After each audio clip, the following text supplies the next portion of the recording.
የኢትዮጵያ አየር መንገድ በሴቶች ብቻ የሚመራውን ሁለተኛ በረራ ትናንት ወደ ሩዋንዳ ኪጋሊ ያደረገ። አየር መንገዱ በረራውን ያደረገው የዓለም የሴቶች ቀንን ምክንያት በማድረግ ነው። ዋና ስራ አስፈጻሚው አቶ ተወልደ ገብረ ማርያም በዚሁ ጊዜ እንዳሉት አየር መንገዱ ሴቶችን በሁሉም የስራ መስኮች በማሳተፍ የመሪነት ሚና ለመጫወት እየሰራ ይገኛል። በዓለም በአቪዬሽንና ሌሎች ስራዎች ሴቶች በርካታ ስራዎችን እያከናወኑ መሆኑን አቶ ተወልደ ጠቅሰው በብዛት እንዲሳተፉ ግን ብዙ መስራት ይጠበቃል ብለዋል። በተለይም በአፍሪካ በዘርፉ የሴቶች ተሳትፎ ወደ ኋላ መቅረቱን ጠቅሰው ከባህል ተጽዕኖ ወጥተው በብዛት የሚሳተፉበትን ሁኔታ በመፍጠር ብዙ መስራት ይጠይቃል። በዚህ ረገድም የኢትዮጵያ አየር መንገድ የመሪነት ሚናውን ለመጫወት እቅድ አውጥቶ እየተንቀሳቀሰ መሆኑንና የመጀመሪያው በሴቶች ሙሉ ለሙሉ የሚመራ በረራ ወደ ታይላንድ ባንኮክ ከተደረገ በኋላ የዚምባብዌውና ኢንዲያ አየር መንገድ ተመሳሳይ በረራ ማድረጋቸውን አስታውሰዋል። በአየር መንገዱ ከሚሰሩት 32 በመቶ የሚሆኑ ሴቶች ሲሆኑ በበረራ ቴክኒሻንና ሌሎች ዘርፎች ቁጥራቸው እየጨመረ ቢመጣም በሁሉም የስራ ዘርፍ እኩል ተዋጽኦ እንዲኖር ግን ብዙ መስራት ይጠይቃል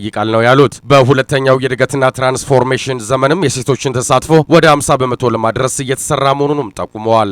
በረራው ወደ ሩዋንዳ የተደረገበት ምክንያትም አገሪቱ በፓርላማ በአመራርና ሌሎች የስራ ዘርፎች ሴቶችን በማሳተፍ ከአፍሪካ ቀዳሚ አገር በመሆኗ ነው ብለዋል። የተባበሩት መንግስታት የስርዓተ ጾታ እኩልነትና ሴቶችን ማብቃት በኢትዮጵያ ምክትል ተወካይ ሚስ ፊንጊ ባሎንጉን በበኩላቸው አየር መንገዱ ሴቶችን ለማብቃት እያደረገ ያለውን ጥረት አድንቀው በቀጣይም በአህጉሪቱ የተቀናጀ ስራ በመስራት ሴቶች እኩል ተሳታፊ የሚሆኑበት ሁኔታ ለመፍጠር ይሰራል ብለዋል። የአውሮፕላን ጥገና ዋና አስተባባሪ የሆኑት ወይዘሮ ታገኝ ሁነኛው በበኩላቸው በረራዎች በሴቶች ብቻ መደረጋቸው የተሰጣቸውን ኃላፊነት ራሳቸውን ችለው እንዲሰሩ የሚያደርግና ችሎታቸውን የሚያሳዩበት በመሆኑ ሊበረታታ ይገባል ብለዋል ሲል ዘገባውን ያደረሰን የኢትዮጵያ ዜና አገልግሎት ነው።